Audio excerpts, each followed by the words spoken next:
tetek bengek. Nggih. Mula sinden ya kudu duwe yen aku ngarani duwe karakter dewi-dewi. Nggih, mila saking menika. Iki- Tur nggih nuwun sewu kanca-kanca utawi anak-anak kula sinden-sinden Madangkara menika pancen sengaja kula serawungke kalian model pakeliran jangan sampai sinden-sinden niku hanya hanyut di dalam limbukan kalian goro-goro. Dadi pamane peh enten bintang tamune njur, "Ku penonton bintang tamune kathah kula mboten sah tumur kok tak tumut sanese." Aja ngono. Mergo satu kesatuan. Goro-goro limbukan itu sebenarnya hanya sebagai bumbu cara masakan. Ning bagaimana kita kekompakan kita mulai kur klenengan nganti tekan tancep kayon. Sing tak arep-arep ngono kuwi. Ingatlah dalam diri seseorang itu punya kelebihan dan kekurangan masing-masing. Nah, leres. Ora perlu wedi, ora perlu minder apa meneh nyingkiri.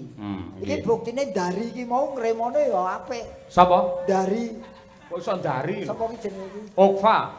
Heeh, Opa kuwi mari jenenge angel aku pokoke wato nyebut ngono wae. Iya.